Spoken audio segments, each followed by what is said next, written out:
है सुधांशु दत्त द्विवेदी जी, जो एक समाज सेवी भी हैं और लोगों की मदद भी बहुत करते हैं। इनके अंदर जो क्वालिटी है वो शायद बहुत कम नेताओं में होती है।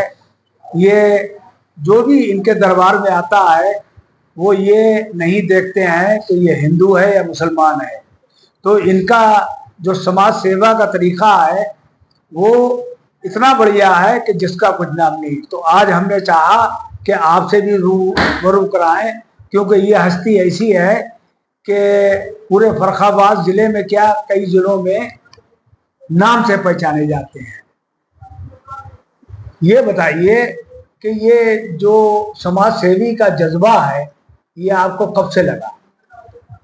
देखिए, हमारे पिताजी, हमारे आदरणीय चाचा जी स्वर्गीय श्री ब्रह्म द्विवेदी जी, उनके द्वारा जो संस्कार मुझे दिए गए हैं, उनका ये उद्देश्य था कि आपके दरवाजे पर कोई भी व्यक्ति अपनी किसी भी कठिनाई परेशानी के लिए आपसे मदद मांगने आए, आप उसकी बेहिचक, बगैर उसकी जाति पूछे, बगैर उसका धर्म पूछे, बगैर उसका परिचय पूछे, आप उसकी मदद करें।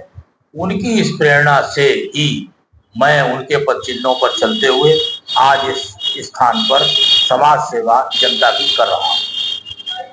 एक बात और हम जानना चाहेंगे कि पहले के दौर में और आज के दौर में राजनीति में कितना बदलाव आया है? देखिए, पहले राजनीति एक समाज सेवा थी, अब राजनीति का व्यवसायीकरण हो गया है। हर व्यक्ति किसी न किसी लक्ष्य को प्राप्त करने के लिए समाज सेवा कर रहा है। पहले ऐसा उद्देश्य नहीं था। पहले उद्देश्य यह था जो निर्बल हैं, गरीब हैं, असहाय हैं, उनकी हमको मदद करनी है। हमारा कोई उनसे ये नहीं कि उस लालच में हमें उनसे कोई रिटर्न चाहिए।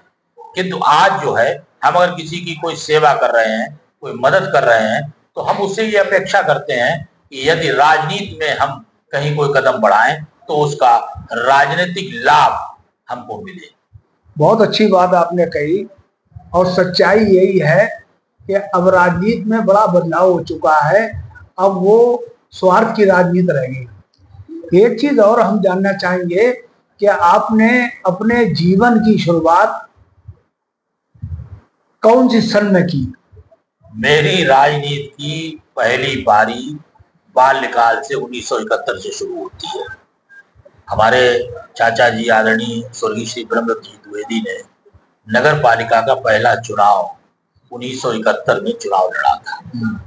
बस उसी एज से, उसी आयु सीमा से मेरी कुछ दिलचस्पी राजनीति में, समाज सेवा में बढ़ी। तब से मैं निरंतर समाज सेवा के रूप में, राजनीति के रूप में अपनी सेवाएं जनता को दे रहा हूं। हमने देखा कि आपके पास, आपको हिंदू भाई तो बहुत पसंद करते हैं, लेकिन मुसलमान भी बहुत पसंद करते हैं।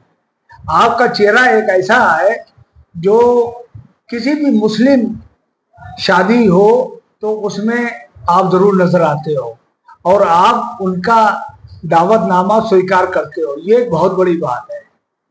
प्रत्येक सामाजिक व्यक्ति को जो समाज सेवा में लगा हुआ है, उसे बिना किसी जाति धर्म के आधार पर अपना व्यवहार बनाना चाहिए। ये ईश्वरीय प्रदत्त की हुई शक्ति है। आप इसका इस्तेमाल बगैर जाति और धर्म के आधार पर जब किसी के साथ करेंगे तो उसका लगाव आपके प्रति ऑटोमेटिक बढ़ेगा। बहुत अच्छी बात कही आपने। ये सच्चाई है और जीवन का यही लक्ष्य होना चाहिए कि ये जीवन छोटा सा जीवन है, इसमें लोगों की कितनी मदद हमसे हो जाए, ये आपके अंदर भाव रहता है। ये थे सुधांशु दत्त द्विवेदी जी, जो आज इन्होंने हमें वक्त दिया। इनका बहुत बहुत धन्यवाद। जय हिंद, जय भारत। धन्यवाद।